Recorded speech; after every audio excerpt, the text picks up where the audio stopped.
نحمده ونصلي على رسوله الكريم الأمين المكين الحنين الكريم الرؤوف الرحيم.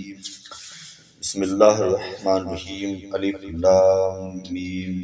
ذلك الكتاب لا ريب فيه هدى للمتقين الذين يؤمنون بالغيب ويقيمون الصلاة ومما رزقناهم ينفقون. قال اللہ تبارک و تعالی فی الکلام المجید والفرقان حمید فی مقام آخر ان اللہ و ملائکتہ یصلون علی النبی یا ایھا الذین آمنوا صلوا علیہ وسلموا تسلیما. اللہم صل علی سیدنا مولانا محمد مبارک وسلم صلوا علیہ.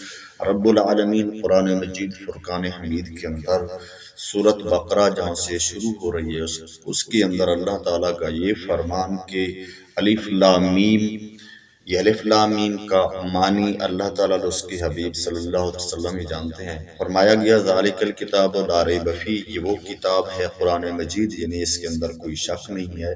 ھدی للمتقین، ہدایت ہے تقوی اختیار کرنے والوں کے لیے. الذین یؤمنون بالغیب ویقیمون الصلاۃ ومما رزقناہم ینفقون، ان لوگوں کے لیے جو غیب پر ایمان لے آتے ہیں، نماز قائم کرتے ہیں، اور جو اللہ تعالیٰ نے ان کو رزق عطا فرمایا ہے اس میں سے رب العالمین کے راستے میں خرچ کرتے ہیں. تو یہ صدقے کے متعلق میں آپ سے گفتگو کر رہا ہوں.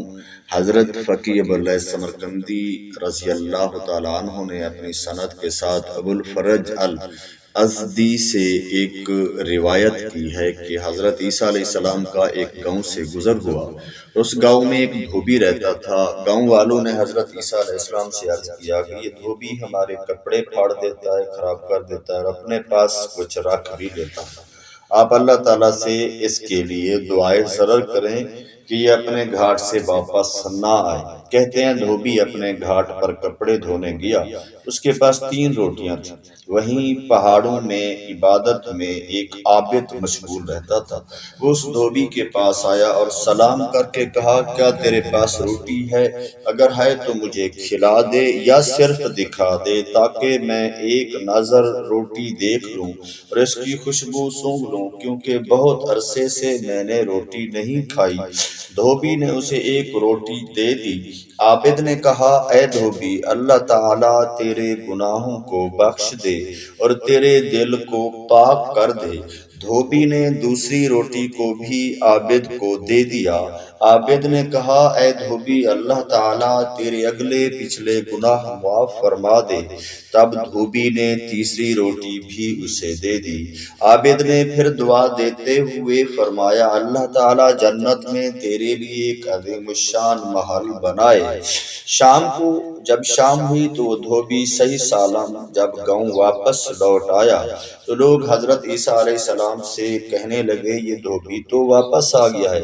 آپ نے فرمایا اس کو بلاؤ. جب دھوبی آیا تو حضرت عیسیٰ علیہ السلام نے فرمایا اے دھوبی بتاؤ آج تم نے کون سا عمل کیا ہے؟ اس نے بتایا کہ ان پہاڑوں میں سے ایک عابد میرے پاس آیا تھا.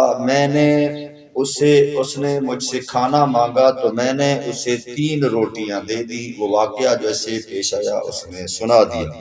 پس اس نے ہر روٹی پر مجھے دعا دی. حضرت عیسیٰ علیہ السلام نے فرمایا اپنی گٹھڑی لاؤ تاکہ ہم اس کو دیکھیں. وہ لایا، یعنی جس گٹھڑی کے اندر وہ کپڑے باندھ کر لے جاتا تھا. جب اس کو کھولا گیا تو اس میں ایک بہت بڑا سیاہ سانپ بیٹھا تھا جس کے منہ میں لوہے کی لگام تھی. عیسیٰ علیہ السلام نے فرمایا اے کالے سانپ. اس نے جواب دیا میں حاضر ہوں اے اللہ کے نبی. آپ نے فرمایا میں نے تجھے اس کی طرف نہیں بھیجا تھا. اس نے عرض کیا ہاں، لیکن پہاڑوں سے ایک عابد اس کے پاس آیا اور روٹی مانگی تھی. پھر ہر روٹی ملنے پر اس نے اس کو دعا دی تھی اور ساتھ کھڑا ہوا فرشتہ اس عابد کی دعا پر آمین کہتا تھا. پھر اللہ تعالیٰ نے ایک فرشتہ بھیجا، اس نے مجھے لوہے کی یہ لگام ڈال دی. حضرت عیسیٰ علیہ السلام نے اس دھوبی سے فرمایا تیرے عمل نے تجھے بچا لیا. بے شک اللہ تعالیٰ نے اس عابد پر صدقہ کرنے کی برکت سے اللہ تعالیٰ نے تجھے بخش دیا ہے، یعنی اس دھوبی کو اللہ تعالیٰ نے صدقہ کے سبب بخش دیا اور اس کی مصیبت ٹال دی۔ اسی طرح ایک اس سے سبق یہ ملتا ہے کہ اللہ تعالیٰ کی بارگاہ میں صدقہ کرنے کے اس دنیا میں بھی اور آخرت کے اندر بھی کتنی فضیلتیں حاصل ہوں گی۔ یہاں سے بھی اس کے لیے مصیبت ٹل گئی، سانپ آیا وہ اس کے ڈسنے سے بچ گیا، اور جو اس نے دعائیں دی کہ تجھے اللہ تعالیٰ جنت میں محل دے گا، تو یہ جو روایت اس بندے نے سنائی حضرت عیسیٰ علیہ السلام نے یہ نہیں فرمایا کہ تیرے صرف یہ دنیا کی مصیبت ٹلی ہے، بلکہ اس کے واقعے پہ آپ کا خاموش رہنا یہ تصدیق کرتا ہے کہ وہ جو دعائیں عابد اس کو دے کے گیا اللہ تعالیٰ نے اس کے حق میں قبول فرما لی۔ کاش ہم بھی صحیح معنی اپنی پاک روزی سے اللہ کی بارگاہ میں صدقہ دینے والے بن جائیں۔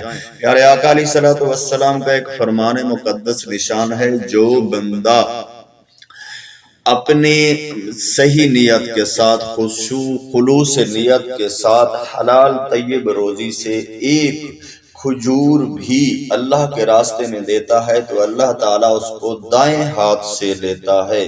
دائیں ہاتھ سے یا مراد یہ بتائی گئی ہے کہ صدقے کی یہ قبولیت کا درجہ اتنا بڑا بتایا گیا ہے کہ رب العالمین اس کو اتنے کرم کے ساتھ لیتا ہے، ورنہ میرا مالک تو ہاتھوں سے پاک ہے، مگر اپنی شان کے لائق وہ اس صدقے کو لیتا ہے دائیں ہاتھ میں۔ پھر آقا علیہ الصلوۃ والسلام نے فرمایا اللہ تعالیٰ اس بندے کی اس خیرات اور صدقے کی بھلے ایک ہی کھجور ہو اس کی اس طرح پرورش کرتا ہے جیسے تم اپنے جانوروں کے بچڑوں کی کرتے ہو، بکری کے بچے کی کرتے ہو، اونٹ کے بچے کی کرتے ہو۔ مختلف روایت کا مفہوم بتا رہا ہوں۔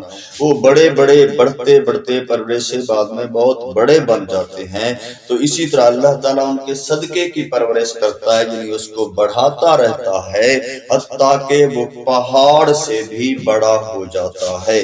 تو اللہ تعالیٰ کی راہ میں دینے سے اللہ تعالیٰ صرف یہ نہیں کہ 2 گنا دیتا ہے، 10 گنا دیتا ہے، 700 گنا دیتا ہے، ارے یہ تو پہاڑ کی بات ہے، اس میں تو شمار ہی نہیں ہے کہ کتنا بڑا پہاڑ کے برابر دیتا ہے۔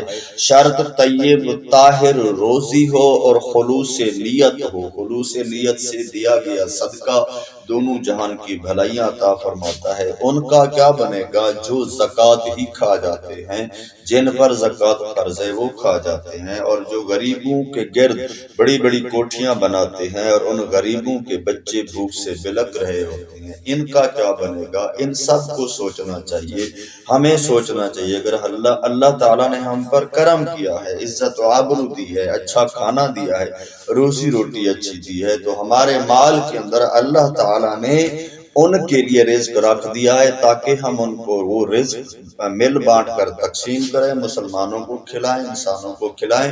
اس کے بدلے میں اللہ تعالیٰ ہم سب کی گناہ بھی بخش دے اور جنت کے اندر مقام بھی عطا فرما دے۔ دعا ہے پیارے آقا صلی اللہ علیہ وسلم کے فرامین کے مطابق اس واقعے سے عبرت پکڑتے ہوئے ہمیں رب العالمین کی بارگاہ میں زیادہ سے زیادہ صدقہ خیرات کرنا چاہیے، اور جو ہم پر زکوٰۃ، فطر اور باقی چیزیں جو واجب ہیں اسلام کے اندر فرض ہیں، ان کو پہلے ادا کرنے کی توفیق عطا فرمائے۔ آمین بجاہ النبی الامین صلی اللہ تعالیٰ علیہ وآلہ